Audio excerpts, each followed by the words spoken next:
निश्चय ही आज सुबह इन स्पेनिश लोगों के बीच वापस आना एक सौभाग्य है और मैं सोचता हूँ भाई जिम इसे सुन रहे हैं। ओह, वो रिकॉर्डिंग कर रहे हैं। मेरे पास अब भी वो छोटे स्पेनिश झुंड का बनाया हुआ रिकॉर्ड है जब मैं पहले यहाँ भाई ग्रासिया के साथ था और मैं उस छोटे से गीत को भूल गया जिसे वे हमेशा ही मेरे लिए गाते थे। लेकिन ओह, मैंने उसे कितना पसंद किया और वे सारे बच्चे अब बड़े हो गए हैं और उनका विवाह हो गया है। मैं उन्हें अब सुनता हूँ और तब भी सुना था। मैं आज सुबह चलकर आया और छोटे जोसेफ को देखा और अब इसने मेरे लिए सचमुच में कुछ तो किया है और मैं निश्चय ही उसे देखकर खुश था। और अब मुझे एक शब्द मिला है जिसे मैं स्पेनिश में बोल सकता हूँ। क्या आप इसे सुनना चाहेंगे? हालेलुया। मैं इस शब्द को कभी नहीं भूलूंगा। मैं कोशिश कर रहा था एक बहरी स्त्री मुझे एक बार सुन ले। अब मैं कह सकता हूँ यह सब गलत है, आप देखना, लेकिन मुझे अच्छी तरह से याद है यह शब्द था, ओए, यह सही है? मुझे सुन रहे हो? तुम मुझे सुन रहे हो? ओए। और फिर इस शब्द को कभी नहीं भूला, ग्लोरिया डूस, बहुत ही अद्भुत। ओह, मुझे वहां राजधानी मेक्सिको शहर में जाने का सौभाग्य मिला था कि जाकर उनके साथ वहां बात करूं। मैं कितना खुश था। और मैं हमेशा ही मैं फिनलैंड में था, इसके बाद मैं यहाँ पर था और हमेशा उस छोटी फिनिश स्त्री से बात करने के लिए याद दिलाते हैं। वे मुझे वहां लेकर गए हैं जिसे एक बैथनी कहते हैं। हर एक राष्ट्र के पास अपने खुद के विचार होते हैं। क्या आप गूंजती आवाज को सुन पा रहे हैं? क्या मैं माइक के बहुत ही नजदीक हूँ? क्या आप मुझे सुन सकते हो? तो ठीक है। यह कैसा है? वो छोटी महिला, वो एक छोटी प्यारी लड़की थी, लेकिन वो मेरी ही जैसी थी। उसे बहुत सारी बातें करना अच्छा लगता था और अनुवाद करने वाला वो बहुत तेजी से बोलती थी और अनुवादक इतना तेजी से नहीं बोल सकता था कि वो क्या कहना चाहती थी। और वो खड़ी होती और उसका चेहरा लाल हो जाता। उसने कहा, मैंने इसे उन लोगों के लिए लिया है जो बाबुल में हैं। लेकिन आप जानते हैं, मैंने ध्यान दिया है कि वे सारे पक्षी इंग्लिश में गाते हैं, कुत्ते इंग्लिश में भौंकते हैं, बच्चे इंग्लिश में रोते हैं। मैं सोचता हूँ जो कुछ भी हो, हमारे साथ क्या मामला है, लेकिन हम में से हर एक जन सोचता है कि हमारी भाषा शताब्दी की भाषा होगी। निश्चय ही होगी, लेकिन उनकी जिन्होंने पवित्र आत्मा को पाया है, ये सही है, क्योंकि हमारे पास स्वर्गीय भाषा है। हमारे साथ आज सुबह भाई रोए हैं जो एक वॉशिंगटन के राजनीतिज्ञ हैं। मैं सोचता हूँ उन्होंने 5 या 6 राष्ट्रपतियों के नीचे काम किया है, 7 राष्ट्रपतियों के नीचे। और आप जानते हैं मैं इस मंच पर यहाँ खड़ा होकर कैसा महसूस कर रहा हूँ, एक इस तरह के व्यक्ति के साथ बात करना जो मेरे पीछे बैठे हुए हैं। लेकिन उनकी गवाही हमेशा ही मेरे लिए बहुत ही विशेष रही है, विशेषकर जब मैं सोचता हूँ वो लूथरन थे, यदि मैं गलती नहीं कर रहा हूँ तो, कैथोलिक या लूथरन, ओ लूथरन। और उसने कहा वो पेंटिकॉस्टल सभा में कुछ तो टेंट के अंदर घुटनों के बल रेंगते हुए जाने के बारे में, और वे पहुंच गए। अंत में उन्होंने वेदी के लिए मार्ग को बना ही लिया। और जब उन्होंने ऐसा किया, प्रभु नीचे उतर कर आ गया और उसे इतनी आशीष दी कि मैं सोचता हूँ लगभग 7 विभिन्न भाषाओं में बोल सकते थे। और कहा था उसने एक भाषा बोलने की कोशिश की, इसने काम नहीं किया। फिर दूसरी भाषा बोलने की कोशिश की, इसने भी काम नहीं किया। और मुझे लगा वो स्पेनिश बोल सकते हैं जैसे आप सब बोलते हैं। तो उसने उनमें से बहुत सारी भाषाओं की बोलने की कोशिश की और उसने काम नहीं किया। और देखना, आप जानते हैं क्या, परमेश्वर बहुत ही भला था। वो नीचे आता है और उसे एक भाषा को देता है जिसकी उसने पहले कभी कोशिश नहीं की थी। कहा ये भाषा अब काम करती है, यह सही है। मैं सोचता हूँ उस ओर ये इसी तरह से होगा। उस छोटी कलीसिया की बहुत सी यादों को मैंने अपने हृदय में रखा है। मैं इसे सोचता हूँ, ओह मैं भूल गया ये कहाँ पर है। यह यहीं कहीं पर टोंटो मार्ग के नजदीक है। और मुझे याद है ये टोंटो मार्ग शब्द को सोच सकता हूँ जहाँ स्पेनिश एपोस्टोलिक कलीसिया हुआ करती थी। मैं पास्टर से कह रहा था यह एक बेदारी होने के लिए बहुत ही बड़ा स्थान होगा, बहुत सारे कमरे, नई कलीसिया, अच्छे लोग। इसलिए मैं सोचता हूँ यह किसी दिन एक बेदारी होने के मार्ग में है। आप बेदारी होने के लिए प्रार्थना करें और मैं आशा करता हूँ यह उसका फिर से दोहराना है जो हमारे पास वहाँ पर दूसरी कलीसियाओं में था। मुझे याद है यार्ड में खड़े होकर बाड़े पर झुका हुआ इन सड़कों को ऊपर से नीचे देख रहा था। एक रात के लिए वहां रहने की कोशिश कर रहा था। यह सच में एक रोमांचक था जिसे मैं कभी नहीं भूला हूँ। मुझे एक छोटी महिला का रिकॉर्ड मिला जो उस युवती और उन भाइयों ने गाया था और एक रिकॉर्ड को बनाया और उन्होंने गाने की कोशिश की होगी, केवल विश्वास करो, और उन्होंने इसे ठीक से नहीं पकड़ा था। आप जानते हैं, वे केवल विश्वास करो की बजाय यो का विश्वास करो कहते थे। देखा। और मुझे याद है रिबिका, मेरी बेटी सारा, और वे अब भी ऐसा कहती हैं, डैडी गाओ, उस छोटे से रिकॉर्ड को चलाओ। स्पेनिश कहने की बजाय वे शब्द को नहीं बोल पाती है और कहती हैं, वो छोटी स्पेनिश लड़कियां गा रही हैं, केवल विश्वास करो। तो ठीक है, मुझे याद है उन्होंने सभा का अनुकरण किया। तब बेदारी जारी थी और उन्होंने वहां से होते हुए पश्चिम दिशा तक सभा का अनुकरण किया है। और मुझे एक छोटी बात मेरे हृदय में लंगर किए हुई थी। जब हमने कैलिफोर्निया को छोड़ा, भाई मूरे और मैं, भाई ब्राउन, वहां ऊपर संसद भवन की ओर, जब मैं उस रात उस इमारत के नीचे गया, वे बच्चे वहां खड़े होकर ये गा रहे थे, वो आपका ध्यान रखता है, आपने उसे सुना है। सूर्य का प्रकाश हो या अंधकार हो, उसमें से होते हुए वो आपका ध्यान रखता है। बहुत सी बार विदेशों में संसार की लड़ाई के युद्ध मैदान पर मसीह के संदेश को लेने की कोशिश करते हैं। मुझे याद है वे लड़कियां और लड़के उस गीत को मेरे लिए गा रहे थे, वो आपका ध्यान रखता है, सूर्य का प्रकाश या अंधकार हो, उसमें से होते हुए वो अब भी आपका ध्यान रखता है। इसलिए ये महान प्रेरणा एक सहायता रही है। आपके अच्छे पास्टर से मुलाकात करके और ये देखकर बहुत खुश हूँ कि कलीसिया जीवित है। आपके पास यहाँ पर ये सुंदर इमारत है, सब बैठे हुए हैं, गाड़ियों के लिए बहुत ही स्थान है, पवित्र आत्मा के हाथों में एक सच्चे स्थान के जैसे।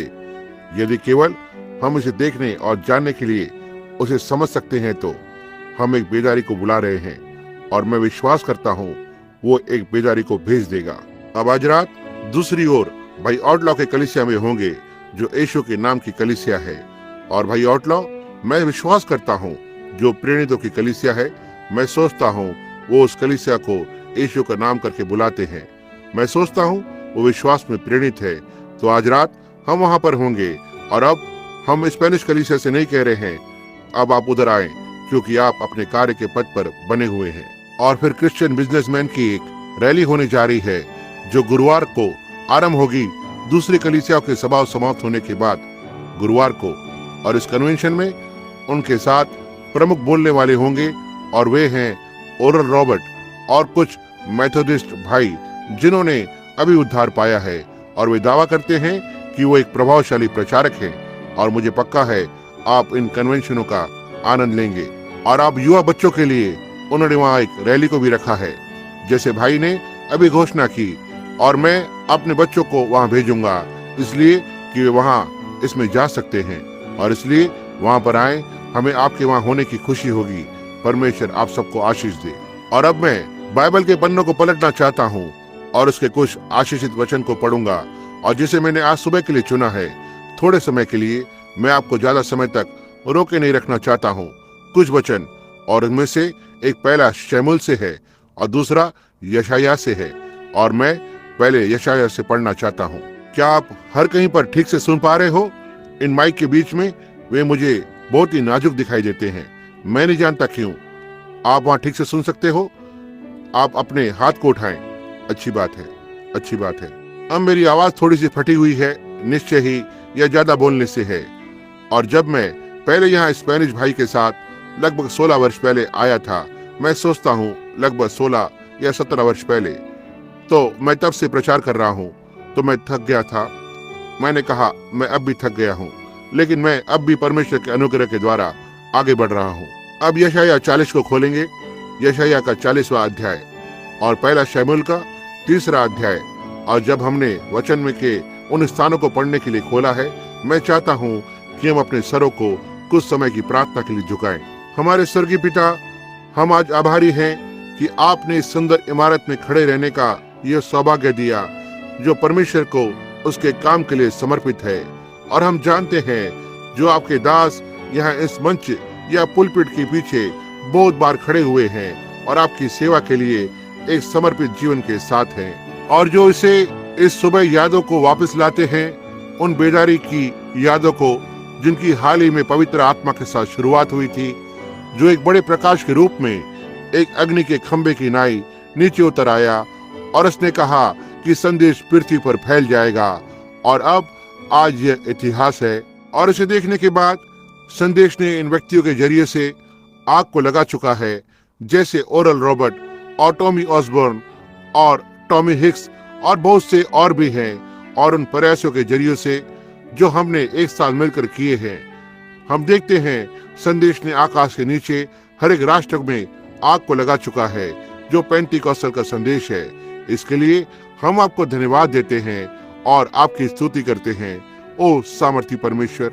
और अब आज हम प्रार्थना करते हैं, आप हमारे हृदय को ठीक करें, एक महान रैप्चर के लिए तैयार करें। हम विश्वास करते हैं जो बहुत ही जल्दी होगा। और यदि हमारे हृदय इसके लिए ठीक नहीं है या कोई और बात के लिए जो हमारे लिए रखी गई है, हम प्रार्थना करते हैं आप हमारी गलतियों के लिए क्षमा करेंगे और वचन के जरिए बात करेंगे।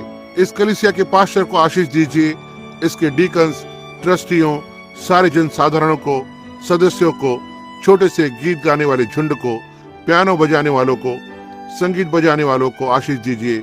इन सब को जो फाटक से इस स्थान में प्रवेश करते हैं, होने पाए वे हर समय यहाँ से बदल कर जाएं, आपके थोड़ा और नजदीक आ जाएं, पहले से और ज्यादा जब वे यहाँ पर आए थे। इसे प्रदान करे पिता, और ये इसी सुबह को ऐसा हो जाए, क्योंकि हम इसे यीशु के नाम से मांगते हैं, आमीन। अब यशायाह की किताब में जाएंगे, 40वें अध्याय से हम पढ़ेंगे। तुम्हारा परमेश्वर यह कहता है, मेरी प्रजा को शांति दो, शांति।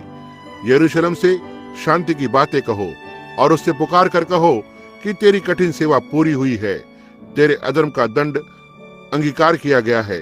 यहोवा के हाथ से तू अपने सब पापों का दूना दंड पा चुका है। किसी की पुकार सुनाई देती है, जंगल में यहोवा का मार्ग सुधारो, हमारे परमेश्वर के लिए अराबा में एक राजमार्ग चौरस करो। हर एक तराई भर दी जाए और हर एक पहाड़ और पहाड़ी गिरा दी जाए।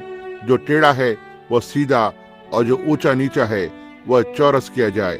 तब यहोवा का तेज प्रकट होगा और सब प्राणी उसको एक संग देखेंगे, क्योंकि यहोवा ने आप ही ऐसा कहा है। अब शमूएल की किताब में पहला शमूएल 3 अध्याय मैं पहला, दूसरा और 19वां पद पढ़ना चाहता हूँ। और वह बालक शमूएल अली के सामने यहोवा की सेवा टहल करता था, और उन दिनों में यहोवा का वचन दुर्लभ था और दर्शन कम मिलता था। और उस समय ऐसा हुआ कि एली की आंखें तो धुंधली होने लगी थी और उसे न सूझ पड़ता था जब वो अपने स्थान में लेटा हुआ था। परमेश्वर का दीपक अब तक बुझा नहीं था और शमूएल यहोवा के मंदिर में, जहाँ परमेश्वर का संदूक था, लेटा था। तब यहोवा ने शमूएल को पुकारा और उसने कहा, क्या आज्ञा? 19वां पद। और शमूएल बड़ा होता गया और यहोवा उसके संग रहा और उसने उसकी कोई भी बात निष्फल होने नहीं दी। ओह, 1 महीने के लिए यहाँ पर इतने वचन के पाठ को लेना काफी होगा और हम इस महिमा में पाठ से विषय को चित्रित कर सकते हैं। लेकिन आज की सुबह हमारे पास केवल 20 मिनट है सही समय पर निकलने के लिए। मैं सोचता हूँ संडे स्कूल खत्म हो गया है, या हो सकता है वे इसे सुन रहे हैं, मैं नहीं जानता। जो भी हो, मैं आज का विषय लेना चाहता हूँ, इन अंतिम दिनों में परमेश्वर की आवाज। यह एक बहुत ही अलग समय है। हम जानते हैं कि हम वचन में कहां से बोल रहे हैं, जो कहता है शमूएल के दिनों में कोई खुला दर्शन नहीं था, इसलिए जहां कोई दर्शन नहीं है तो बाइबल ने कहा लोग नाश हो जाएंगे। हमारे पास दर्शन होना जरूरी है और दर्शन नबियों के पास आते हैं और यही प्रभु का वचन होता है जो उनसे बोला गया। और हम देखते हैं कि एली एक नबी नहीं था, एली एक याजक था और वह बूढ़ा हो रहा था और उसकी आंखें धुंधली हो रही थी। वो उसके आसपास नहीं देख पाया। एक बहुत ही विशाल व्यक्ति था और उसने प्रभु के काम को अधूरे में छोड़ना आरंभ किया था। और आज कुछ इसी तरह से है। मैं सोचता हूँ कलीसिया, वे संस्थाएं, संप्रदाय, वे एक बहुत लंबे समय से कार्य के क्षेत्र में रही हैं। वे ढीले होते जा रहे हैं और प्रभु के काम को अधूरा छोड़ दिया है, जो सच्चाई का वचन है, क्योंकि कलीसिया अपने आप में दृष्टि से धुंधली हो चुकी है। और हमें आज आवश्यकता है कि परमेश्वर की आवाज हमारे बीच बात करे, हमें वापस लेकर आए। और देखें, एली लेटा हुआ था और उसकी आंखें जाने लगी थी। वो एक याजक था और उनके पास कोई खुला दर्शन नहीं था और जिसकी एक बड़ी आवश्यकता है, और परमेश्वर ने आवश्यकता की घड़ी में मिलने की प्रतिज्ञा की है। वो हमेशा ही ऐसा करता है और आज हमें परमेश्वर की आवाज की आवश्यकता है ताकि इस घड़ी की आवश्यकता से मुलाकात करे, उस समय से मुलाकात करे जिसमें हम रह रहे हैं। उसके इस प्रतिज्ञा करने के बाद हम शेष के लिए निश्चित हो सकते हैं कि वो अपनी प्रतिज्ञा को रखेगा। यही वो भरोसा है जो विश्वासी का उसके बनाने वाले के ऊपर है कि उसने प्रतिज्ञा की है, वो आवश्यकता होने पर मुलाकात करेगा। और आज एक कारण से कलीसिया इस परिस्थिति में है क्योंकि वहाँ बहुत सारी आवाजें हैं, बहुत सारी दूसरी आवाजें हैं ताकि कलीसिया को अपनी ओर आकर्षित करे परमेश्वर की आवाज से। यहाँ तक कि ये बहुत से लोगों के लिए बहुत ही संदेशजनक होता है कि परमेश्वर की आवाज ने इनके जरिए से ठीक उनके मध्य बात की है। हो सकता है वे इसे समझते भी नहीं होंगे क्योंकि उनके लिए यह एक अपरिचित बात होगी। उन्होंने अपने आप को आवाज के दिनों पर बहुत ज्यादा केंद्रित कर दिया है। और यदि आपने हमारे वचन पढ़ने में ध्यान दिया हो कि परमेश्वर की आवाज उनके लिए अपरिचित थी, और ऐसा ही आज फिर से हो गया है कि परमेश्वर का आवाज वहाँ बहुत सारी आवाजें हैं। और फिर यदि परमेश्वर ने प्रतिज्ञा की है वो हमें इसे देगा, और यदि दूसरी आवाजें परमेश्वर की आवाज के विपरीत है तब ये आवाज शत्रु की ही आवाज होगी ताकि हमें उलझा दे, जिससे जब परमेश्वर की आवाज बोले तो हम समझ नहीं पाए। और हमने ध्यान दिया उस एली और शमूएल के साथ ऐसा ही कुछ था, लेकिन एली ने तुरंत पहचान लिया था कि ये परमेश्वर था और एली पर पूरी तरह से एक ईश निंदा थी क्योंकि परमेश्वर की आवाज शमूएल से बातें कर रही थी जो गलत कर रहा था। उसके बारे में बताया क्योंकि उसके बेटे लाडले थे और वे भेंटों में से पैसे और मांस को ले रहे थे जो ठीक नहीं था, और वे गलत बातों को कर रहे थे जो वचन के विपरीत था।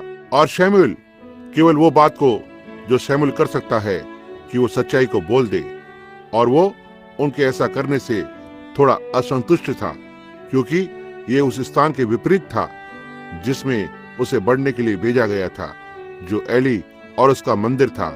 लेकिन एली ने कहा, बताओ, देखा, और उसने सही बता दिया क्या होने जा रहा था।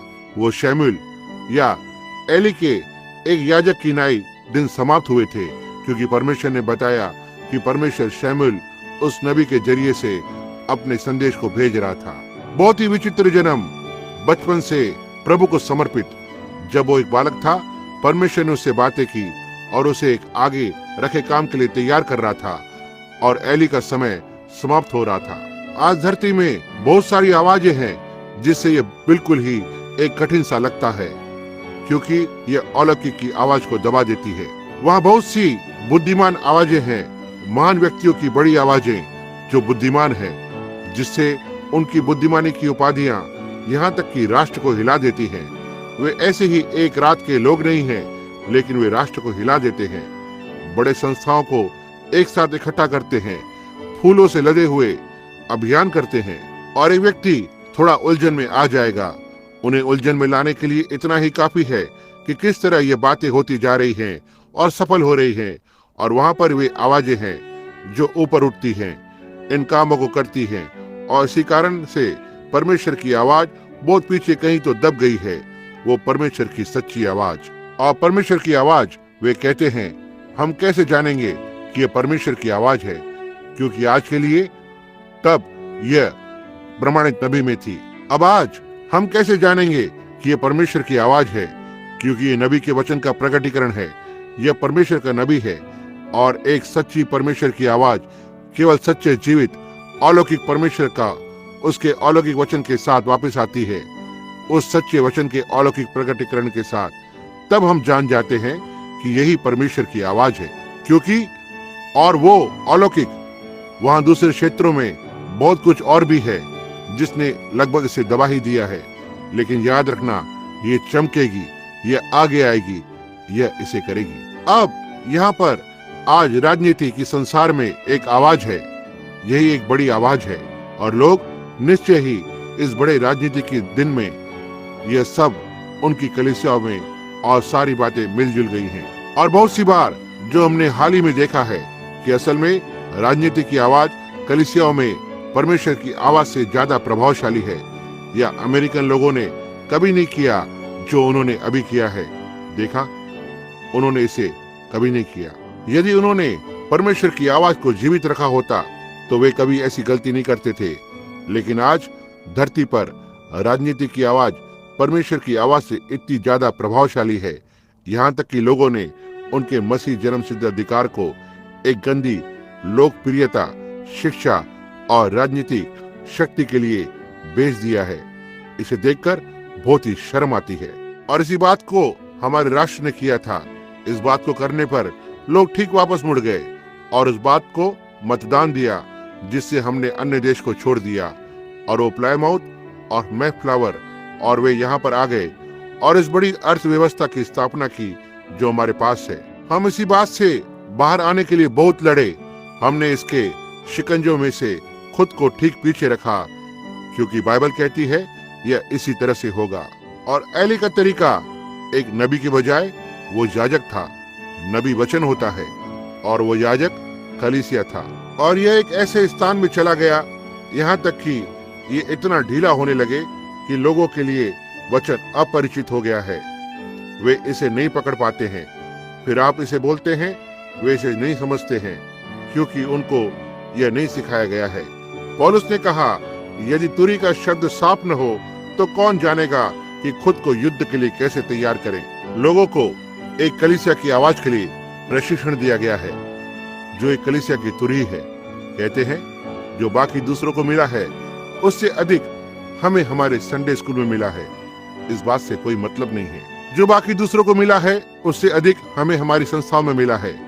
इन संस्थाओं के बीच सबसे बड़े हैं।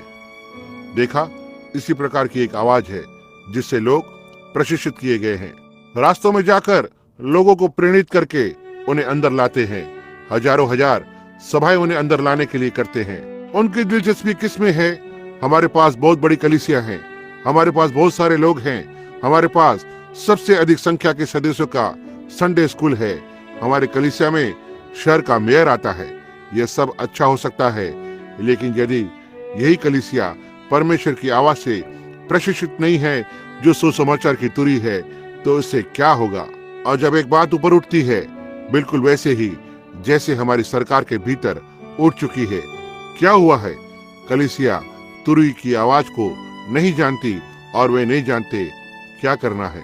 वो बड़ी सफलता की प्रतिज्ञा, एक बुद्धिमान दानव अंदर आ रहा है और वे ठीक उसी बात पर चले गए हैं जिसकी बाइबल ने भविष्यवाणी की थी और इसे लाया गया है। देखा, एक राजनीति की आवाज, और इसने साबित किया कि इसने धार्मिक आवाज का उल्लंघन किया है। या तो उन्होंने कभी नहीं किया है, उन्होंने सुसमाचार की आवाज को किया है। क्योंकि हमें बहुत से विषय वस्तु की प्रतिज्ञा मिली है, हमें सफलता की प्रतिज्ञा मिली है, लेकिन कोई संदेह नहीं हमें यह मिल जाएगा। लेकिन अब भी यह एक विश्वासी के लिए कुछ भी महत्व नहीं रखता है। इब्रानियों की किताब में 11वें अध्याय में जाएंगे। संत पौलुस को बोलते हुए सुने कैसे वे उन दिनों में भेड़ों और बकरियों की खाल ओढ़े हुए दुख भोगते कोई भी स्थान से शहर में प्रवेश नहीं कर पाते थे। मैं नीसिया के परिषद को पढ़ रहा था। यीशु के मरने के 300 साल बाद जब बड़े मामले नीसिया रोम में आ गए, उस बड़े नीसिया के परिषद में, और वो महान कलीसिया जो सही बात के लिए खड़ी थी, जो बाइबल को चाहते थे, और रोमी जो पहली कलीसिया है, उन सिद्धांतों को उसमें डालकर चर्च ऑफ रोम में परिवर्तन हो गए। उदाहरण के लिए कहता हूँ, जैसे हमारे पास क्रिसमस है। क्रिसमस मसीह कभी भी दिसंबर की 25 तारीख को नहीं जन्मा था, क्योंकि यहूदिया की घाटियां बर्फीली थी और वो बाइबल के दूसरे भविष्यवाणियों के विपरीत है। यह वसंत ऋतु में जन्मा था, जैसे सारे मेमने जन्म लेते हैं। वह क्यों एक घर की बजाय एक खलियान में जन्मा था? वह एक मेमना था। वो क्यों ऐसे ही वहां वेदी की ओर दौड़कर चला नहीं गया था, या उसकी वेदी की ओर जहां उसे क्रूस पर कीले ठोके गए थे? उसे क्रूस के लिए निर्देशित किया गया था। आप भेड़ को वध करने के लिए निर्देशित करते हैं। वो एक मेमना था। उसने तब जन्म लिया था जब मेमनों ने जन्म लिया था। लेकिन आप देखना, इसे करने के लिए उनके पास सूर्य देवता का जन्मदिन था जो सौर मंडल में है। वो सूर्य 20 दिसंबर से लेकर 25 दिसंबर तक इन 5 दिनों में वहां सूर्य की गति मुश्किल से आगे बढ़ती है। यह हर एक दिन थोड़ा परिवर्तन होता जाता है, लंबा और लंबा और लंबा दिन, जब तक ये जुलाई में सबसे लंबे दिन तक नहीं पहुंच जाता है। और फिर दिसंबर में ये सबसे छोटा दिन होता है। और फिर उस 25 के थोड़े समय काल पर 20 से 25 तक उनके पास रोमन चक्र था और सूर्य देवता के जन्मदिन का उत्सव था। इसलिए वो जुपिटर जो एक रोमन देवता था, और फिर उन्होंने इसे इसमें डाल दिया, यह कहते हुए हम परमेश्वर के पुत्र और सूर्य के जन्मदिन को एक साथ ले लेंगे, जो एक बड़ा उत्सव होगा। यह विपरीत है, और उन्होंने बहुत सी बातों को वहां पर रख दी थी। और फिर जब वे परमेश्वर के सच्चे लोग जो वचन के साथ बने रहना चाहते थे, जैसे पॉलीकॉर्म, इरेनियस, मार्टिन, वे पहले के महान संत व्यक्ति जो सच्चाई के साथ बने रहना चाहते थे, और जब उन्हें नीसिया के परिषद में होकर लाया गया था, उनमें से कुछ लोगों को इतना अस्वीकार किया गया था कि वे नबी जंगल में बाहर तब तक नहीं आते थे जब तक भेड़ों के खाल को छोड़ कुछ और न लपेटे हों, ताकि उस परिषद में बैठे। लेकिन वे प्रभु के वचन को जानते थे। लेकिन लोकप्रियता, उनकी 15 दिन की खूनी राजनीति, और वे इससे आगे निकल गए। फिर हमारे पास 1000 वर्ष का अंधकार युग था। लेकिन परमेश्वर ने प्रतिज्ञा की है कि तुरही फिर से फूकी जाएगी। लोग हमेशा ही परमेश्वर के सच्चे वचन की आवाज को सुनते हैं, हमेशा ही जांचते हैं। आप जो करते हैं वचन के द्वारा करते हैं। राजनीतियों की आवाज, और हमारे अमेरिका में और बाकी के सारे संसार के पास आज बोलती हुई एक बड़ी आवाज है, और वो आवाज हॉलीवुड की है। इसने सारे संसार को गिरफ्त में ले लिया है। हॉलीवुड में किसी को तो उन्हें कोई बात के साथ बाहर आने दो। आप उस बात को सारे देश में देख सकते हैं। अब हम देखते हैं कि उन्होंने सारी स्त्रियों के लिए उनके वस्त्रों पर, उनके बालों की शैली पर एक आकृति को तैयार किया है। वे उन वस्त्रों को तैयार करते हैं। कलीसिया को इस बात पर परमेश्वर की तुरही की आवाज को जानना चाहिए। लेकिन वहां बहुत ही अधिक गड़बड़ी है, क्योंकि आप दूसरों का उदाहरण लेकर ऐसा करते हैं। इस प्रकार का एक उदाहरण लेकर अपने आप को कभी भी नमूना मत बनाओ, क्योंकि यह नाशमान है। हमेशा ही परमेश्वर की आवाज को सुनो, वो उसके बारे में क्या कहती है। और हम हॉलीवुड में देखते हैं, वे उन चीजों को बढ़ावा देते हैं। और इससे पहले हम आगे जाएं, मैं थोड़ा इस पर कुछ समय के लिए बोलूंगा। ज्यादा समय नहीं हुआ, एक बात बाहर आई थी। एक हॉलीवुड में एक व्यक्ति, अब उस व्यक्ति के विरोध में कुछ भी नहीं है, वो एक नाशमान है जिसके लिए मसीह मरा, लेकिन केवल ये आपको दिखाने के लिए है। उन्होंने एक छोटी सी चीज को बनाया जिसे बच्चे हमेशा ही हुला हुप कहते थे। हुला हुप या ऐसे ही कुछ था, और आपने कभी उसकी बेहूदगी और बातों पर ध्यान दिया होगा जिसका बच्चे बहुत ही अनुकरण करते हैं। यह ठीक नहीं है। अब हॉलीवुड पूरी तरह से गोलीबारी करने वालों के साथ भरा हुआ है। अब जो कोई इतिहास को जानता है वो जानता होगा, वे लोग उन दिनों में गोलीबारी करने वाले जैसे थे, अलग किस्म के लोग थे। वे सभ्य लोग नहीं थे, वे आवारा थे। वे अल कैपोन, दिलिंगर के जैसे थे।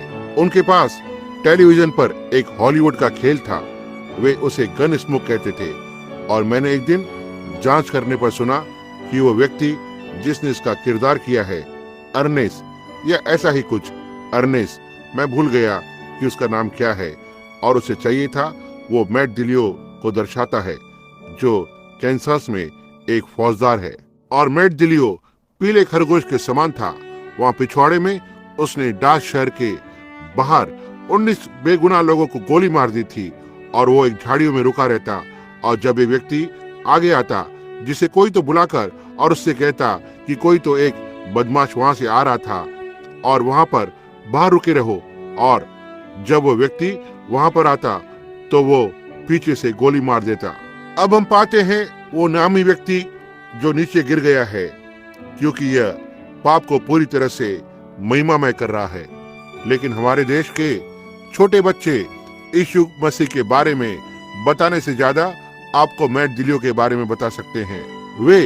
वे बड़ी दुकानें जो 10 सेंट की बड़ी दुकानें हैं, और कपड़ों के विभाग में उस छोटी टोपी के साथ खिलौनों की लटकती बंदूकों से भरी हुई है, जिसे जिसे आप कहीं से भी खरीद सकते हैं। इसे पहनना ठीक बात है, लेकिन मैं आपको ऐसे ही बता रहा हूँ, आप समझे। फिर वो व्यावसायिक संसार उस चीज को ऊपर उठाता है और इससे लाखों डॉलर्स कमाता है। हमारे पास जिसे हम संत पैट्रिक डे कहते हैं, हमारे पास जिसे हम धार्मिक हॉलिडे कहते हैं, और व्यवसाय करने वाले संसार में इसे ऊपर उठाकर और उन्होंने लाखों लाख डॉलर कमाए हैं। मदर डे में फूलों का गुच्छा क्यों? हर दिन माँ के लिए एक आदर का दिन होना चाहिए। वो बूढ़ी कहीं तो दूर है, जाकर उसे देखो। ये फूल या जो कुछ भी आप उसे भेज सकते हैं, उससे ज्यादा ये महत्व रखता है। देखो, लेकिन उन्होंने इसे ऊपर उठाया है। यह एक आवाज है और हम ठीक इसमें घुलते चले जा रहे हैं। यह सचमुच सही नहीं है, लेकिन आप क्या करने जा रहे हो?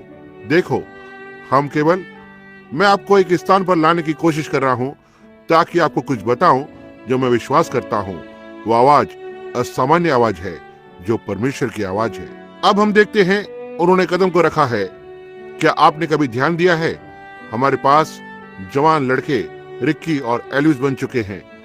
आपके बच्चों का नाम यदि ये है, इसे जल्दी से बदल दें। उसे नंबर 1 या 2 या ऐसे कुछ कहकर बुलाएं। नहीं, यह एक खराब बात है। आप कहते हैं नाम से क्या फर्क पड़ता है? क्यों? निश्चय ही इससे फर्क पड़ता है।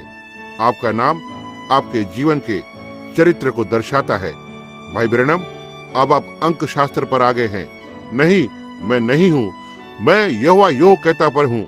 ऐसा क्यों था जब याकूब अपने नाम के साथ जिया? भरमाने वाली गिनाई, धोखेबाज याकूब। और जब परमेश्वर ने उसे बदल दिया, उसने उसके नाम को बदल दिया। परमेश्वर ने शाऊल को पौलुस में बदल दिया, शिमोन को पतरस। इसमें कुछ तो है। और रिक्की और एल्विस और ऐसे जो नाम है, ये अमेरिका के आधुनिक नाम है जो बच्चों को ठीक इसके अंदर डाल देते हैं। समझे मेरा क्या मतलब है? अब मैं आशा करता हूँ मैं अच्छा होगा मैं पीछे जाऊं और यहाँ इसके अंदर और ज्यादा नहीं जाऊं। समझे मेरा क्या मतलब है कि आप नहीं समझेंगे। लेकिन ये सारी बातें यहाँ तक आम व्यक्ति के द्वारा नहीं समझी गई। वे इसे नहीं पकड़ेंगे क्योंकि उनके पास एक विचारधारा है। यही है जिसे वे सब सुनते हैं, उन आवाजों को। वहाँ एक दर्शन शास्त्री की आवाज है, साम्यवाद, जो कुछ तो प्रतिज्ञा करते हैं जिसे वे निभा नहीं सकते हैं। और फिर भी ज्यादा प्रतिशत अमेरिकन लोग साम्यवाद में डूब गए हैं। मैं साम्यवाद में रहा हूँ। मेरा मतलब साम्यवाद के क्षेत्र जर्मनी में, जो बर्लिन के उत्तर पर है। उनके पास दिखाने के लिए बाहर से बड़े बड़े घर थे। आप उनके अंदर चलकर जाएंगे, उन्होंने इसे यहाँ तक पूरा भी नहीं किया है। यह एक झूठी अर्थव्यवस्था है। वे उस पर कुछ तो ढकेलने की कोशिश करते हैं। और रूस में, जो साम्यवादियों का जन्म स्थान है, जहाँ बहुत वर्ष पहले जब मैं बस एक जवान प्रचारक ही था, मैं कहूँगा 33 वर्ष पहले, जब नाजिम, फाजिम्स और साम्यवाद बढ़ रहे थे, मैंने कहा मैं प्रभु के नाम से बोलता हूँ वे सब साम्यवाद में ठप हो जाएं। लेकिन कभी आपने ये नहीं सोचा परमेश्वर ने हमारे लिए एक मार्ग को रखा है। यदि हम केवल इसे लेते हैं तो वहाँ रूस में केवल 1% साम्यवाद है, केवल 1%। वे प्रतिशत को नियंत्रण में कर रहे हैं। साम्यवाद का 1%, रूस का 1% साम्यवाद है, यानी कि वे नियंत्रण में है। और वैसे ही हॉलीवुड में एक स्थान है, लेकिन वे नियंत्रण में है। लगभग 1/3 या 2/3 यूनाइटेड स्टेट की जनसंख्या कलीसिया जाती है और कलीसिया के सदस्य हैं, लेकिन वे संस्थाओं के नियंत्रण में हैं। वहां पर साम्यवाद में जो आवश्यकता है कि उनके बीच में परमेश्वर की आवाज को ऊपर लाएं, और यह उन्हें शर्मिंदा कर देगी। फिनलैंड में जब वो छोटा बच्चा उस दिन मुर्दों में से जी उठा था और वे मुझे 3 वर्ग दूरी से लेकर आ रहे थे, जहाँ छोटा मरा हुआ बालक जी उठा था। वे साम्यवाद सैनिक, वे रूसी वहाँ रूसी सलामी के साथ खड़े थे और उनके गालों पर तेजी से आंसू नीचे बह रहे थे। उन्होंने कहा, हम उस एक परमेश्वर को ग्रहण करेंगे जो मरे हुओं को जिला सकता है। ये कैथोलिक कलीसिया और लूथरन कलीसिया और उन संस्थाओं की लापरवाही है। वे सब पैसों को लेते हैं और इमारत की संगठना को बनाते हैं और लोगों को कुछ भी नहीं देते हैं। वे बाकी लोगों के जैसे ही जीते हैं। वहां पर रूस को उस एक नबी की जरूरत है जो प्रभु के वचन के साथ दृश्य पर आकर मुंह को बंद कर सकता है। तब 90% कब्जा कर लेंगे। अमेरिका को उस परमेश्वर के एक नबी की आवाज की आवश्यकता है जो खड़े होकर और हॉलीवुड को दोषी ठहरा सकता है और उन बातों को यीशु मसीह के नाम में दोषी ठहरा सकता हो, और पवित्र आत्मा कब्जा ले लेगा। बहुत ही ज्यादा गड़बड़ी है। देखे, इसके सामने बहुत सारी विपरीत आवाजें हैं। वो कलीसिया की आवाज हर एक जन और भी सदस्यों को चाहते हैं। वे बैप्टिस्ट यही सब चाहते हैं, मेथोडिस्ट यही सब चाहते हैं, प्रेस्बिटेरियन ये हम सबके पास हो। और ऐसा दिखाई देता है जैसे कैथोलिक इन सबको लेने जा रहा है और वे इसे ले लेंगे। यही बाइबल से निकली हुई परमेश्वर की आवाज है। वे राज्य करेंगे, लेकिन अंत में सबसे ऊंचा परमेश्वर राज्य करेगा। एक दिन वे संत कब्जा करेंगे। बाइबल ऐसा कहता है, वे कब्जा करेंगे। ऐसी बहुत सी भयंकर आवाजें हैं। फिर वहां पर एक झूठे नबी की आवाज है। यह एक भयानक आवाज है। एक व्यक्ति जो खुद को नबी कहता है निश्चय ही एक नबी प्रचारक होता है। एक आधुनिक शब्द नबी का पूरी तरह से मतलब होता है एक मनुष्य जो प्रेरणा के नीचे प्रचार करता है। एक मनुष्य जो खड़ा होकर और खुद को एक नबी कहता है और परमेश्वर के वचन का इंकार करता है, परमेश्वर के सच्चाई का इंकार करता है। वहां बहुत सारी आवाजें हैं। कुछ क्षण पहले वहां एक भाई था जो मुझे यहाँ ऊपर आने के लिए निर्देशित कर रहा था, लेकिन मैं समझता हूँ उसने सोचा मैं क्यों ऊपर आकर रास्ते पर और मुड़कर वापस आ गया। भाई, यदि आप यहाँ पर हैं तो मैं कुछ तो सुन रहा था जो हमारे अश्वेत नीग्रो मित्र थे। उनका यहाँ पर एक मंदिर है और वे इसे एलिया मोहम्मद कहते हैं या कुछ ऐसा ही है, युवा एलिया मोहम्मद। वे एक आवाज के साथ उठ रहे हैं और कह रहे हैं कि वे लोग वो आवाज हैं जो इस गड़बड़ी से अश्वेत जाति को बाहर निकालेंगे। जिसे आप देखते हैं उसी चीज को, उन मुस्लिमों की मस्जिद को जो यहाँ पर है, इसके पीछे क्या बात है? आप उसी बात पर क्यों नहीं देखते? यह गलत है। वे अश्वेत लोग सफेद लोगों के जैसे ही हैं, बुरे लोग और सांवले लोगों के जैसे ही होते हैं। वापस इस्लाम की ओर नहीं, लेकिन मसीह की ओर वापस जाना है। वही सिद्धांत जो बाइबल सिखाता है। इस्लाम वचन के विरुद्ध है। मुझे एक समय दरबन दक्षिण अफ्रीका में 10,000 इस्लामियों को मसीह की ओर अगुवाई करने का सौभाग्य मिला था। इसने मनोविज्ञान को छोड़ कुछ भी उत्पन्न नहीं किया। मनोविज्ञान ठीक है जब तक मनोविज्ञान वचन को इनकार नहीं करता है, लेकिन जब मनोविज्ञान वचन को इनकार करता है तब मनोविज्ञान गलत है। यह एक अनिश्चित आवाज को देता है। वहाँ हर एक चीज टल जाएगी, लेकिन परमेश्वर का वचन, यीशु ने ऐसा ही कहा, धरती और आकाश टल जाएंगे लेकिन मेरा वचन कभी नहीं टलेगा। तो आपने देखा, हमें वचन के साथ बने रहना जरूरी है। उस आवाज के साथ बने रहना है। बहुत सारी गड़बड़ की चीजें हैं। लोग खड़े हो जाते हैं, वे वचन को नहीं जानते और बातों को कहते हैं, और हो सकता है यह बहुत ही उचित लगती है। साम्यवाद एक बहुत ही उचित बात है। सभी एक समान है, कोई भी पूंजीपति नहीं है। यह सब साम्यवाद है। क्या आपने कभी रुककर सोचा है कि साम्यवाद एक झूठी बेदारी है? और उसने इस बात का मिसाल किस बात पर दिया? यीशु ने कहा, 2 आत्माएं इतनी नजदीक होंगी, संभव हो तो चुने हुए भी भरमाए जाएंगे। और जो कुछ भी शैतान को मिला है, यह एक परमेश्वर की सृष्टि का बिगड़ा हुआ रूप है। पाप धार्मिकता का बिगड़ा हुआ रूप है। झूठ सच्चाई को गलत ढंग से पेश करना है।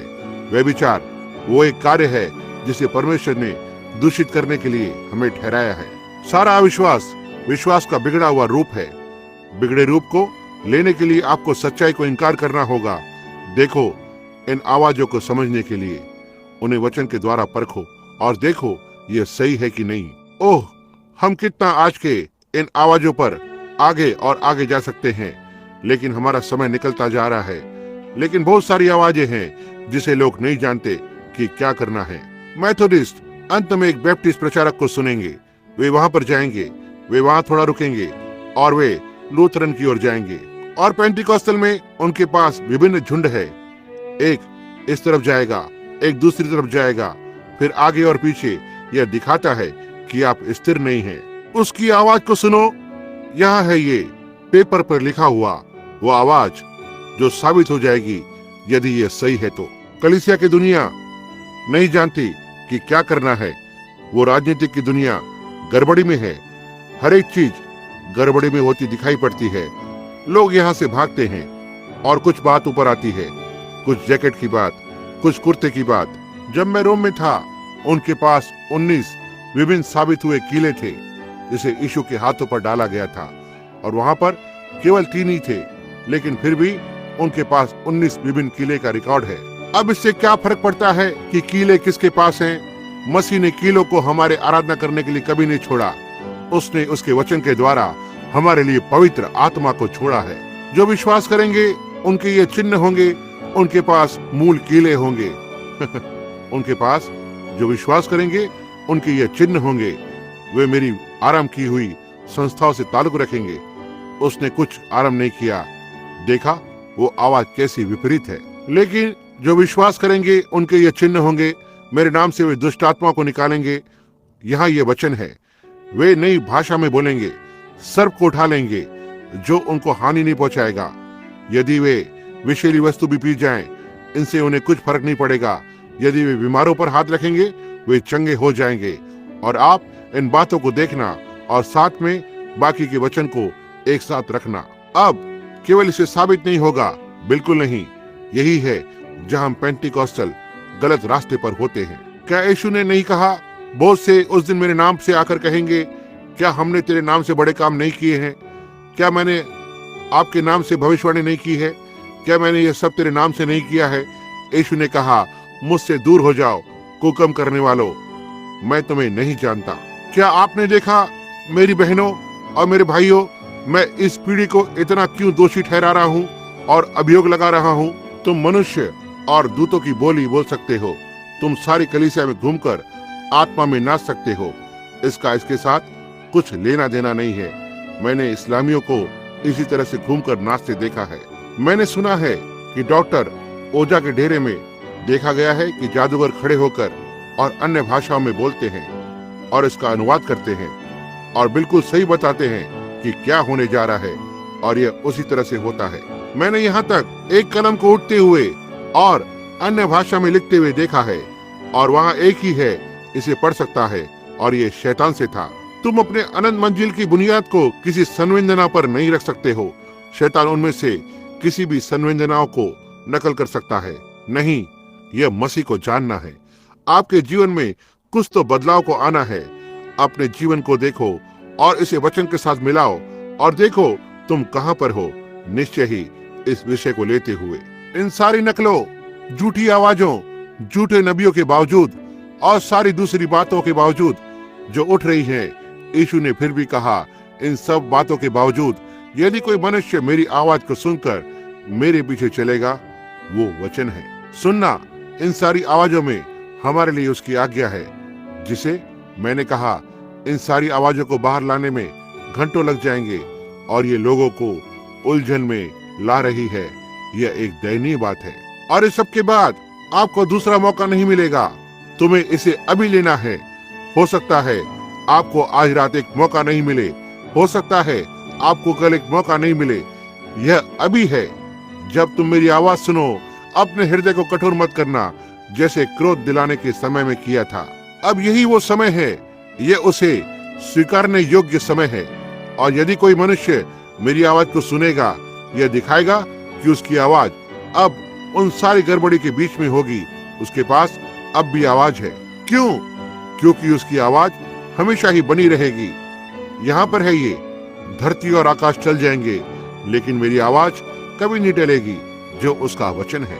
बस 5 मिनट और कहूंगा, जल्दी से आप सुन सकते हैं। क्या आप ज्यादा समय सुनेंगे या कुछ ही मिनट? अब मैं जल्दी करूंगा, थोड़ा कुछ उन्हें लेते हुए, जिन्होंने उसकी आवाज को सुनकर और इसका पालन किया। कैसे इसने उन्हें कार्य करने को लगाया। इसने उन्हें क्या कार्य करने को लगाया। अब मैं बहुत से वचन को छोड़ रहा हूँ, जिससे मैं आपको सीधे उस बात को बताऊं कैसे इसने उनके जीवन को बदल दिया, और वह सब जो उसके बारे में था। कैसे वे विचित्र प्राणी बन गए। हम विचित्र प्राणी कहते हैं। हर एक मनुष्य जिसने कभी परमेश्वर पर विश्वास किया है, उसे एक विचित्र प्राणी माना गया था। यदि आप संसार के विचारधारा में हैं, वहाँ तुम्हारे साथ कुछ तो गलत है। मसीह बनने के लिए तुम्हें एक विचित्र प्राणी होना है, क्योंकि वे सब जो यीशु मसीह में भक्ति के साथ जीवन बिताना चाहते हैं संसार से सताए जाएंगे। वो संसार में था और संसार उसके द्वारा बनाया गया और संसार ने उसे नहीं जाना। अब जल्दी से, अब ध्यान से सुना जब हम समाप्त करते हैं। आदम ने संध्या के ठंडक में उसकी आवाज को सुना और उसके साथ संगति की थी। वहाँ आदम पर कोई दोष नहीं था। उसने परमेश्वर की आवाज को सुना और उसने कहा, पिता अब मैं नीचे सोता हूँ। और वो नीचे लेट गया और हवा उसके हाथों पर थी। सिंह, चीता और जंगली पशु उसके चारों ओर लेट गए थे। वहाँ कोई हानि नहीं थी, बीमार होने की कोई बात नहीं थी, ऐसी कोई बात नहीं थी कि सुबह उठेंगे कि नहीं, लेकिन वे उठेंगे। आदम ने उसकी आवाज को इस तरह सुना जैसे उसको इसे सुनना चाहिए। लेकिन एक दिन उसने अपनी पत्नी की आवाज को सुना, अच्छा होगा कि मैं थोड़े समय इसे यहीं पर रहने दूं। लेकिन उसने गलत आवाज को सुना। इस पर भी यह उसकी पत्नी थी, जिसके साथ उसका धरती पर सबसे नजदीकी संबंध था। उसने अय्यूब के जैसे क्यों नहीं किया? तुम मूर्ख स्त्रियों की तरह बात करती हो। और यदि ऐसा होता, सारी मानव जाति मरने की बजाय जी रही होती। इसने सारी मानव जाति के दिशा और समय को बदल दिया। लेकिन उसने परमेश्वर की एक आवाज को सुना था। उसने इसके साथ संगति की थी। लेकिन जब वो मुड़ गया, उसने कैसे जाना कि उसकी पत्नी गलत थी?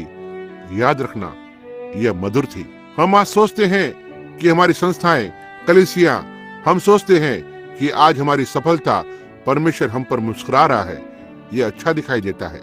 यह अच्छा दिखा जब मीका 400 नबियों के सामने खड़ा हुआ और सारा देश उसके लिए था और फलिस्ती और अर्शियों उस पर थे। यह अच्छा दिखा। वे नबी कह रहे थे, वहां पर जाओ, वो हमारा है, इसे ले लो। लेकिन यह परमेश्वर की आवाज नहीं थी। और मीका पीछे मुड़ा और उस आवाज को श्रापित किया। और उसने कैसे जान लिया कि ऐसा करना है? क्योंकि उसका दर्शन बिल्कुल वचन के अनुसार था। आज इस पर भरोसा करना और देखने का केवल यही तरीका है, इसे वचन पर ही होना है। फिर क्या आपने ध्यान दिया? आदम ने परमेश्वर की आवाज को छोड़कर दूसरी आवाज को सुना, जो उसकी पत्नी थी। और कलीसिया अपने संस्थाओं की आवाज को सुन रही है। वचन की बजाय वे उनके अंदर सिद्धांतों को डालते हैं। वे कैसे भी चाहे जीने देते हैं। जब तक वे किसी कलीसिया जाते हैं और किसी एक कलीसिया के सदस्य हैं, यही सब महत्व रखता है। धरती पर उन विश्वासियों का सबसे नजदीकी संपर्क कलीसिया है, लेकिन सच्चे विश्वासी का सबसे नजदीकी संपर्क पवित्र आत्मा से है, उस परमेश्वर के वचन से है। इसलिए आप देखते हैं कि आदम ने अपनी अवस्था को जान लिया और उसने फिर से परमेश्वर की आवाज को पुकारते हुए सुना। तब वो अंजीर के पत्तों में था, लेकिन ये दोष लगाने की आवाज थी, इसे तुमने क्यों किया है? मैं सोचता हूँ यदि आज अमेरिका या संसार अपने धार्मिक कोलाहल में है, जैसे यह होता है और अमेरिका को निगला गया है, बहुत ही जल्द यह एक राष्ट्रीय धर्म होगा। मेरे सामने कौन बैठा है? मैं जानता हूँ यह टेप हो रहा है। यह सारे संसार में जाएगा। हमारे पास टेप के प्रोग्राम हैं, जिससे हर एक संदेश सारी दुनिया में, सारे दूसरे देशों में लेते हैं। तो ठीक है, अब यदि ध्यान देंगे और देखेंगे, आप ऐसे ही अंजीर के पत्तों में खड़े हैं। जब परमेश्वर का सच्चा आवाज बाहर आता है, वे नहीं जानते इसके बारे में क्या करना है। इससे गड़बड़ हो रही है, वे नहीं जानते क्या करना है। जल्दी करूंगा। नूह ने परमेश्वर की आवाज को सुना। यह उसके जीवन को बचाने की तैयारी कर रही थी और उसने निर्देशों को अनुकरण किया और वो खड़ा रहा। यदि एक मनुष्य आवाज को सुनता है, अब सुनना, इसे पकड़ना बहुत ही अच्छा है, चूकना मत। यदि एक मनुष्य किसी की तो आवाज को सुनता है और यदि यह समय पर परमेश्वर की आवाज साबित होती है और फिर वो मनुष्य से बाहर निकलती है, धरती और आकाश चल जाएंगे, लेकिन मेरा वचन नहीं टल सकता है। नूह ने आवाज को सुना और संसार को दोषी ठहराया और वे उसके मुंह पर हंसे, क्योंकि उसके संदेश ने उनके विज्ञान सफलताओं का सामना नहीं किया। लेकिन इसने बारिश को लाया और सारे संसार को नाश कर दिया। देखा, उसकी आवाज को जो आगे गई, वो बीज वहां पर पड़ा हुआ था। हर युग में ऐसा ही होता है। शमूएल सतर्क हो गया जब उसने परमेश्वर की आवाज को सुना कि उसने वो एली को दोषी ठहराने के लिए आगे बढ़ा उस व्यक्ति को जिसने उसकी परवरिश की थी, उस व्यक्ति को जो उसके लिए पिता रहा था और उसे बड़ा किया और उसे खिलाया। सेवक भाइयों, क्या मैं बोलूं, सेवक जन बहुत सी अपने संस्थाओं के, क्षेत्रों के और संप्रदाय के प्रमाण पत्र उनकी जेबों में होते हैं, उसी अब्बा के, उसी संस्था के जिसने उसकी परवरिश की और उन्हें खिलाया और उन्हें ऊपर लाया और कलीसिया में एक स्थान पर रखा और एक झुंड में रखा, जो वे सिखाते हैं आपको उसे उखाड़ फेंकना है। समझे? एक सच्चे परमेश्वर के लिए क्या ही भयंकर बात है परमेश्वर की आवाज को सुनना और उसे उसी संस्थागत माँ के पास वापस जाना होगा, कहते हुए तुम दोषी हो क्योंकि तुम इस वचन को स्वीकार नहीं करते। क्या ही बात है। यह शमूएल के लिए कठिन था, लेकिन वो एक नबी था, उसे इसे करना था। परवाह नहीं करते इससे क्या दुख होगा कि नहीं होगा, कुछ भी हो उसे इसे करना ही था। मूसा ने परमेश्वर की आवाज को सुना था, वो धर्मशास्त्र से भरा हुआ था, वो इसके पूरे अंदरूनी और बाहरी बातों को जानता था, लेकिन ये चूक गए। उसने परमेश्वर की आवाज को सुना। मूसा कभी वैसा ही नहीं रहा और कोई भी मनुष्य कभी वैसा नहीं रहा है। आपने अपने कानों से उस आवाज को बोलते हुए सुना होगा, लेकिन जब आप अपने हृदय में उस आवाज को बोलते हुए सुनते हैं, तब आप सुन रहे होते हैं। तुम आंखों से नहीं समझते हो, तुम आंखों से देखते हो, तुम हृदय से समझते हो। आप किसी को कहते हुए देखते हैं, मैंने इसे नहीं देखा, आपका मतलब आपने इसे नहीं समझा। आप कानों से नहीं सुनते, आप हृदय से सुनते हैं। बहुत बार आपके कान परमेश्वर की सच्ची आवाज को सुनते हैं और ये पानी का ना टिकना के बराबर है, जैसे उल्टे घड़े में पानी नहीं टिकता।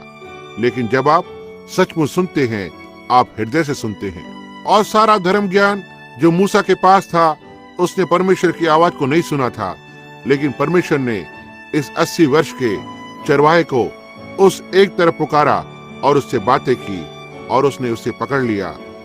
उसने साबित किया कि वो परमेश्वर था। पहली बात उसने जो मूसा के लिए की, उसके वचन को साबित किया था। मैं नीचे जा रहा हूँ, मुझे याद है मैंने जो प्रतिज्ञा की है, और यही है जिसकी उसने अंतिम दिनों के लिए प्रतिज्ञा की है। वो कुछ लोगों को उठाता है और सारी प्रतिज्ञाओं को लेता है। मैंने इसकी प्रतिज्ञा की है, कहा मूसा अपने जूतों को उतारो, दूसरे शब्दों में इसका आदर कर। अब अपनी लाठी को फेंको, और एक सूखी लकड़ी रेत पर फेंकी, वो सर्प बन गई और मूसा ने उसे उठा लिया और वापस फिर से लाठी बन गई। देखा, वो जानता था यह परमेश्वर था, क्योंकि परमेश्वर ने कहा वो परमेश्वर का वचन है। वो वचन जो वो बोल रहा था, कहा अपने हाथों से लाठी को नीचे फेंको, यही परमेश्वर का वचन है। इसी बात को करने की कोशिश मत करना। यह परमेश्वर का वचन आपके लिए नहीं है, यह परमेश्वर का वचन मूसा के लिए है। यहाँ पर आपके लिए परमेश्वर का वचन है। लाठी को नीचे फेंको, यह एक सर्प में बदल गई। कहा अब क्या तुम इससे डरते हो? इसे इसकी पूंछ से उठाओ, और वो वापस लाठी बन गई। परमेश्वर का वचन उसके लिए है। उसने क्या किया? परमेश्वर ने उसके वचन को प्रमाणित किया। मुझे लगभग कुछ महीनों पहले फोन आया था, लगभग 1 वर्ष पहले, 1 वर्ष से ज्यादा हो गया। एक छोटी महिला टेलीफोन से दूसरे छोर पर एक बैप्टिस्ट और एक पेंटिकॉस्टल प्रचारक के साथ थी। स्त्री ने कहा, भाई ब्रैनम, परमेश्वर ने मुझे एक महिला नबी बनाया है। मैंने कहा, अच्छी बात है। उसने कहा, आप जानते हैं मैंने आपको ये बताया था, जिसे आपने कहा, इसका आलेख किया कि मेरी सेवकाई परमेश्वर की थी। अब मैं ऐसा नहीं कर सकता, ये वचन के विपरीत है। इसलिए मैंने कहा, महिला, ये गलत है, मैं आपको जानता भी नहीं हूँ। और मैंने बैप्टिस्ट प्रचारक को सुना, मैंने पेंटिकॉस्टल प्रचारक को सुना। महिला ने कहा, तो हमारे पास यहाँ पर एक मीटिंग हो रही है, और कहा प्रभु महान बातों को कर रहा है। मैंने कहा, मैं इसके लिए बहुत ही आनंदित हूँ। स्त्री ने कहा, मैंने कहा, क्या कभी उसने आपको अब तक कुछ बताया है? कहा, हाँ, मेरे हाथ में एक बड़ा कार्यक्रम है। मैंने कहा, बहुत अच्छा। मैंने कहा, अब आपका क्या कार्यक्रम है? मैंने कहा, परमेश्वर ने आपको क्या बताया है? परमेश्वर ने कहा, फलाना तारीख को फिनिक्स एरिजोना में जाओ, और फिर मैं तुम्हें खोई हुई डचमन की सोने की खदान को दूंगा, और तुम वहां मिले हुए सोने को लेकर और सारे संसार की मिशनरी को पराजित करना, जबकि हम सब जानते हैं कि डचमन की सोने की खदान एक कहानी है। उसने ऐसा कहा। मैंने कहा, ठीक है, मैं आपको बताऊंगा। हम कैसे जानेंगे कि ये परमेश्वर की है कि नहीं? मैंने कहा, उस दिन तुम वहां पर होगे, और यदि आपको कोई भी डचमन की खदान मिलती है तब ये परमेश्वर है, और यदि आपको खोई हुई डचमन की खदान नहीं मिलती है तब तुम पश्चाताप करना और उस झूठी आत्मा को अपने में से बाहर करना। ऐसे ही आप जानेंगे कि ये परमेश्वर है कि नहीं है। परमेश्वर ने कहा, मूसा लाठी नीचे फेंको, और यह सर्प में बदल गई। उसने इसे किया। उसने कहा, इसे उठा, और ये वापस लाठी बन जाएगी। उसने इसे किया। जब परमेश्वर इस अंतिम दिनों में एक सेवकाई की प्रतिज्ञा को करता है, वो इसे ठीक बिल्कुल वैसे ही प्रमाणित करता है जैसे उसने कहा कि वो इसे करेगा। तब तुम जान जाते हो कि तुम्हारे पास सही आवाज है, तुम सही बात को सुन रहे हो, क्योंकि ये वचन है जो प्रमाणित किया गया है। समझे? ओह, कैसे? मुझे क्षमा करें। मैं तो ठीक है। मूसा ने अलग ही व्यवहार किया। देखना, मूसा ने क्या ही एक विचित्र बात को किया है। अब हमेशा ही जब आप परमेश्वर की आवाज का अनुकरण करते हैं, आप दुनिया के लिए पागल होते हैं। अगले दिन मूसा अपनी पत्नी के साथ था, एक खच्चर में बैठाकर, और एक लड़का उसकी कमर पर था। दक्षिण की ओर बढ़ते हुए बच्चा उसकी कमर पर था, और वे वहां पर थे। एक बूढ़े व्यक्ति की दाढ़ी इस तरह से लटक रही थी और उसका गंजा सर चमक रहा था। उसके हाथों में एक लाठी एक छोटे से गधे को लेकर जा रहा था, और ठीक वह मिस्र की ओर वो मुश्किल से आगे बढ़ पा रहा था। किसी ने कहा, मूसा, तुम कहाँ जा रहे हो? मिस्र की ओर जा रहा हूँ, कब्जा करने के लिए। जिनसे वो एक जवान की नहीं हार गया था, वो एक सैनिक की नहीं हार गया था, लेकिन यहाँ वो कब्जा करने के लिए जा रहा था, और उसने इसे किया। क्यों? उसने परमेश्वर की आवाज को सुना था और उसके दिन के लिए इसे प्रमाणित होते देखा था, क्योंकि वो बातें उसके दिन में होनी थी। उसने इसे देखा। पौलुस एक स्वघोषित फरीसी, पूरी तरह से धर्म ज्ञानी, जितना वो हो सकता था वो था, लेकिन उसने एक दिन परमेश्वर की आवाज को सुना। उसने एक अग्नि के स्तंभ को देखा और वो जान गया वहाँ कुछ तो अलग बात है। इसने उसके जीवन को बदल दिया। कोई फर्क नहीं कितने फरीसियों ने, कितने गलीलियों ने, या जो कोई भी हो, पौलुस को चिल्ला सकते हैं, तुम गलत हो, तुम गलत हो। पौलुस ने परमेश्वर की आवाज को सुना था। वो जान गया यह सच्चाई थी। पतरस जितना वो धर्मी हो सकता था वो था। प्राचीनों के रीति रिवाजों का पालन करना। उसने कोई मांस नहीं खाया था। नहीं श्रीमान, इनका इन सब बातों के बारे में कोई लेना देना नहीं है। वो वास्तव में ठीक हर एक शब्द का पालन प्राचीनों के रीति रिवाजों पर कर रहा था। क्या हुआ? एक दिन उसने परमेश्वर की आवाज को सुना, उसे अशुद्ध और अपवित्र मत कहो जब मैं शुद्ध करता हूँ। वो एक बदला हुआ व्यक्ति था। वो कहीं भी जाने को तैयार था जहाँ प्रभु ने उसे भेजा। समाप्त करते हुए मैं ये कह सकता हूँ, एक समय एक मनुष्य था जो एक विश्वासी था। वो 4 दिनों से मरा हुआ था। वो कब्र में था, बदबू आ रही थी, सड़ गया था, लेकिन उसने परमेश्वर की आवाज को बोलते हुए सुना, लाजरस बाहर आ। और यदि इसने एक मनुष्य को मरने और सड़ने के बाद बाहर लाया, उसे एक कलीसिया के साथ क्या करना चाहिए जिसमें अभी भी जीवन है? इसे उन्हें जिलाना चाहिए। इन सारी आवाजों की गड़बड़ी में से जिसके बारे में हमने बात की है, धार्मिक, राजनीतिक, हॉलीवुड, सारी झूठी भविष्यवाणियां और वे बातें जो बाहर आती हैं, इन सब बातों के बीच में वो सच्ची परमेश्वर की आवाज मनुष्य को फिर से जीवन के लिए बुलाएगी, जो पाप और अपराधों में मर गया है, निश्चय ही बुलाएगी। याद रखना, मैं समाप्त करते हुए इसे कहता हूँ और फिर मैं समाप्त करूंगा। यीशु ने कहा, वो समय आएगा जब वे सारे जो कब्र में थे परमेश्वर की आवाज को सुनेंगे, और आप इसे सुनने जा रहे हैं। इससे कोई फर्क नहीं पड़ता है आप कौन सी परिस्थिति में हैं, फिर भी आप इसे सुनने जा रहे हैं। और उसमें से थोड़े जो कब्र से बाहर आते हैं वे दोषी ठहराने के लिए आएंगे। वो आवाज को सुनते हैं लेकिन यह दोष लगाती है। और यदि आप इसे आज सुनते हैं, आज लंबे समय के बाद, तब तुम मेरी आवाज को सुनो। अपने हृदय को कठोर मत करो जैसे तुमने कोप के दिनों में किया था। और यदि तुम पेंटिकॉस्टल लोगों, वापिस संप्रदायों में, दुनियादारी में झुंड को बना रहे हो, वे भक्ति का बेस तो धरते हैं और उसकी शक्ति का इनकार करते हैं। आप पुनरुत्थान में आने से पहले आपको दोषी ठहराया जाना है, क्योंकि परमेश्वर की आवाज जो अभी आपसे वचन में से होकर बात कर रही है, उस दिन आपको दोषी ठहराएगी। यदि आप एक ऐसे ही गुनगुने विश्वासी हैं, इस सुबह परमेश्वर की आवाज आपके हृदय में पुकार रही है, तुम एक गुनगुने विश्वासी हो, अच्छा होगा तुम पश्चाताप करो।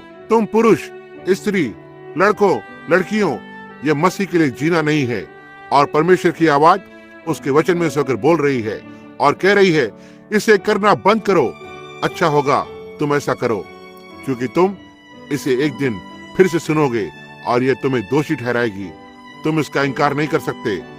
अभी आपसे ये बातें कर रही है, और याद रखना ये रिकॉर्ड हो गया है। और वे जो सही करते हैं और उसकी आवाज को सुनते हैं, वे धार्मिकता के लिए, महिमा के लिए, स्वर्ग के लिए उठेंगे।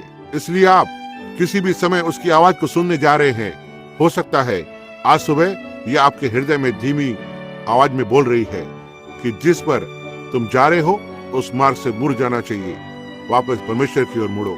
अब याद रखना, वे आपके हृदय में बोलती हुई आवाज को स्वर्ग में रिकॉर्ड करेंगे, और किसी दिन यीशु पुकार करता है और वे सारे जो कब्र में हैं, सारे गलत और सही, वे उठेंगे।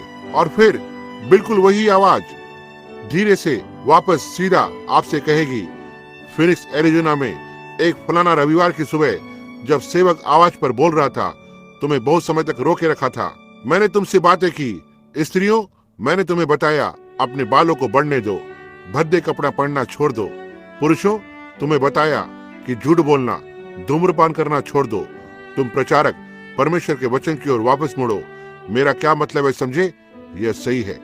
वो धीमी आवाज कहती है, यह ठीक हो सकता है।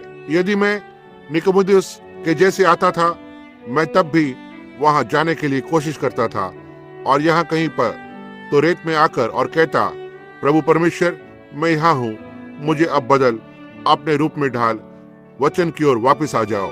कहीं पर तो जहाँ तुम देखते हो कि तुम वचन में से बाहर आ रहे हो, ठीक वापस वहीं पर आ जाओ, क्योंकि एक जंजीर उसके खुद की कमजोर कड़ी पर अपने आप में मजबूत होती है। और आपके जीवन में कहीं भी अपने परमेश्वर की आज्ञा से दूर हो गए हैं, एक रीति रिवाज का कार्य करने पर, यही है जहां आपकी जंजीर टूट जाएगी। इससे कोई फर्क नहीं पड़ता कि आप दूसरी बातों पर कितने स्थिर हो, परमेश्वर के ना बदलने वाले हाथों को थाम लो। आइए प्रार्थना करें। आज बहुत ही लंबे समय के बाद प्रभु आपने कहा कि आप बोलेंगे, आप अपने नियमों को हृदय की पटिया पर लिखेंगे। मैं नहीं जानता मेरे सामने क्या खड़ा होता है, मैं एक ही बात को करना चाहता हूँ कि आपके वचन को लेना है और इसे हर कहीं फैलाना है। निश्चय ही यह कहीं तो कुछ चट्टानों के नीचे रखा होगा। मैं प्रार्थना करता हूँ परमेश्वर कि आप हर एक जवान लोगों से बातें करेंगे, हर एक मध्य उम्र से, बूढ़े लोगों से, जो कोई भी होने दो, मेरे हृदय से बातें करे प्रभु। इन सेवकों के हृदय से बातें करें, सामूहिक हृदय से बातें करें। हम प्रार्थना करते हैं पिता कि आज हम आपकी आवाज को सुनेंगे, और हम जानते हैं जैसा ये शमूएल के दिनों में हुआ था, एक खुला दर्शन बहुत ही दुर्लभ बात थी और इसने लोगों को चौंका दिया। ऐसा ही आज भी है। हमारे पास स्वप्न और स्वप्न देखने वाले हैं, हमारे पास प्रचारक और अनुवादक हैं, लेकिन एक खुला दर्शन प्रभु के वचन के साथ आगे आता है और सुधारता है। हम प्रार्थना करते हैं स्वर्गीय पिता कि वो आवाज जो जंगल में पुकार रही थी, प्रभु के लिए मार्ग को तैयार करो, जिसे हम विश्वास करते हैं कि पवित्र आत्मा आज उस आवाज को फिर से दे रहा है। प्रभु के आगमन के लिए तैयार हो जाओ। और ये कैसी अनोखी है, क्योंकि वहाँ बहुत सी आवाजें हैं जो इसे सुन्न कर देती हैं और इसे बाहर करती हैं, लेकिन ये सुनने वालों के कानों के लिए अनुग्रह से भरी है। मैं प्रार्थना करता हूँ कि यह पवित्र आत्मा हम सबके हृदयों में कार्य करे।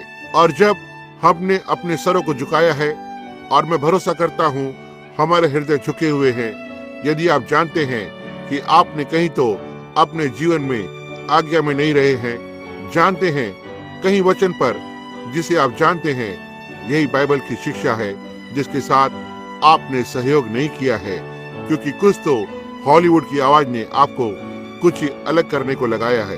कुछ स्थान पर आप सेवकों ने एक स्थान को बाइबल में पाया है जो असल में सत्य है, लेकिन आप जानते हैं यदि आप इसे सिखाते हैं तो आपकी संस्था आपको बाहर कर देगी और आप जानते हैं यही बिल्कुल सत्य है। लोगों, आपके लिए जो गलत बात को लेते हैं, गलत जीवन को जीते हैं, तुम पिताओं और माताओं जो अपने बच्चों को सुधारने की कोशिश नहीं करते, उन्हें बड़ा करने की कोशिश नहीं करते, आप अपनी तरफ से पूरी कोशिश करते होंगे, लेकिन वे फिर भी सीधे दुनियादारी में चलते जाते हैं। लेकिन आप उनके सामने उदाहरण को रख रहे हैं, और यदि आप इसे नहीं करते हैं तो परमेश्वर की आवाज आपसे बात कर रही है, ऐसा मत करो।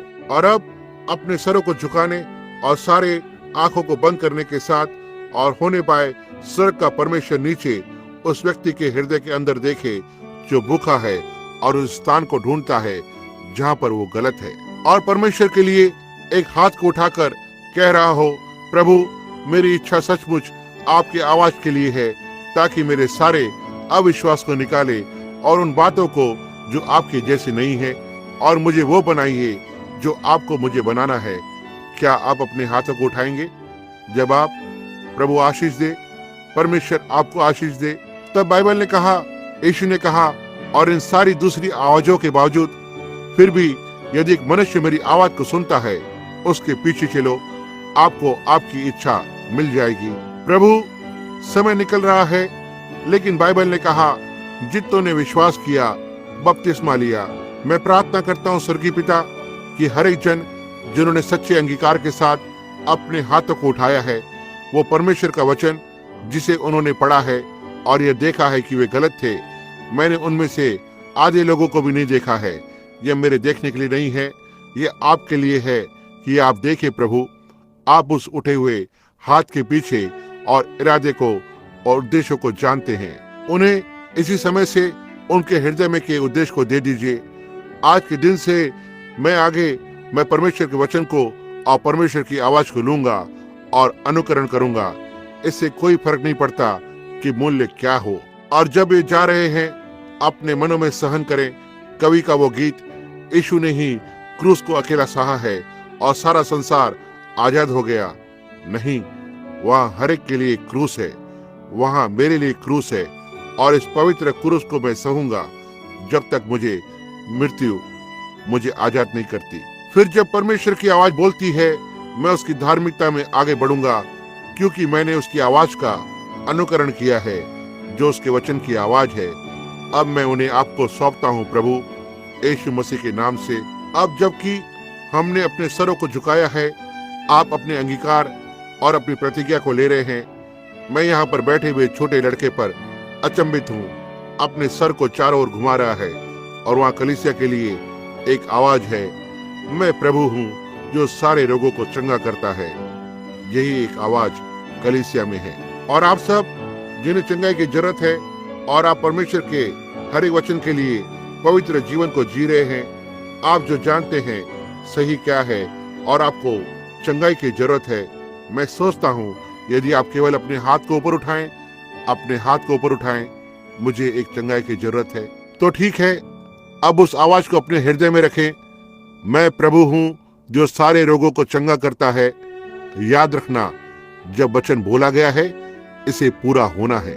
यीशु ने मरकुस 11:22 में कहा, यदि तुम इस पहाड़ से कहो हट जा और अपने हृदय में संदेह न करें, लेकिन विश्वास करें कि जो तुमने कहा है वह पूरा हो जाएगा, जो तुमने कहा है तुम्हारे पास होगा। अब हर एक जन हमारे अपने तरीके से अब अपने सरों को झुकाएंगे, अपने अंगीकार को करें। प्रभु, मैं आपके वचन को विश्वास करता हूँ। मैंने आपकी आवाज को मुझसे कहते सुना है कि आप कल, आज और युगानुयुग एक सा हैं। मैं नीचे जाकर और इस बच्चे पर हाथ रखूंगा, क्योंकि वह जानने के लिए बहुत ही छोटा है कि इस सब के बारे में क्या है। बहुमूल्य लड़का, लगभग कद और उम्र में लगभग मेरे बेटे जो सबके जितना है। और मैं आपसे सबसे चाहता हूँ, प्रार्थना करते रहें। प्रभु, मैं आपकी आवाज को सुनता हूँ, मैं विश्वास करता हूँ। स्वर्गीय पिता, हम इन श्रोताओं को आपके पास उनके शरीर की चंगाई के लिए लाते हैं। और प्रभु, यहाँ एक दीन छोटा बालक बैठा हुआ है, उसने सारे संदेश में मेरे ध्यान को आकर्षित किया है। उस छोटे से लड़के को पकड़े हुए उन माता पिता को वहां पर बैठा देख रहा था। चिकित्सा विज्ञान से उस छोटे लड़के के लिए कोई आशा नहीं है, वहाँ हर एक परमेश्वर की आवाज है जो हर एक बात के ऊपर सफलता पाती है। और जैसे ये कलीसिया एक साथ जुड़ गई है ताकि हर एक आज्ञा को पूरा करे, जिसे मैं जानता हूँ कि कैसे करना है, बाकी का आप करेंगे। पिता, मैं नीचे चलकर जाता हूँ, मैं इस बच्चे पर हाथों को रखता हूँ। पिता परमेश्वर, यीशु मसीह के नाम में मैं इसे दोषी ठहराता हूँ। परमेश्वर की सामर्थ हो, परमेश्वर की चंगाई होने पाए अगले 5 मिनट में उसमें एक ऐसा बदलाव आ जाए, होने पाए आपकी महिमा के लिए वे सब परमेश्वर के पास आ जाएं। स्वर्गीय पिता, आपने प्रतिज्ञा को दिया है, मैं यही जानता हूँ आपने प्रतिज्ञा को दिया है, इसे पूरा किया गया है। जैसे आपने कहा, यदि तुम इसे कहो, और मैं हर एक बीमारी और पीड़ाओं के शैतान को कहता हूँ जिसने इन श्रोताओं को बांध रहा है, जो इन लोगों को बांध रहा है, हर एक अविश्वास की आत्मा, मैं कहता हूँ लोगों में से निकल जा यीशु मसीह के नाम से। अब हम जानते हैं ये लिखा है और इसे कहा गया है, परमेश्वर के आदर और महिमा के लिए ऐसा हो जाए, और इसे यीशु मसीह के नाम से मांगते हैं। अब आप जो विश्वास कर सकते हैं और विश्वास करते हैं, कोई बात नहीं क्या होना है नहीं होना है, बीज को वहां पर डाला गया है। वो छोटा सा कुछ तो आपके अंदर है जो आवाज है, जो इस बच्चे के माता पिता है, कोई फर्क नहीं पड़ता इस बच्चे की क्या अवस्था है। आप विश्वास करें, परमेश्वर का बीज आपके हृदय में डाला गया है। क्या वो लड़का ठीक हो जाएगा? वे बाकी लोग जो एक दूसरे के लिए प्रार्थना कर रहे हैं, क्या विश्वास करते हैं परमेश्वर का बीज आपके हृदय में डाला गया है, मेरी बीमारी खत्म हो गई है? तब विश्वास की प्रार्थना ने आपके लिए प्रार्थना को कर दिया है, वहां उस काम को कर दिया है।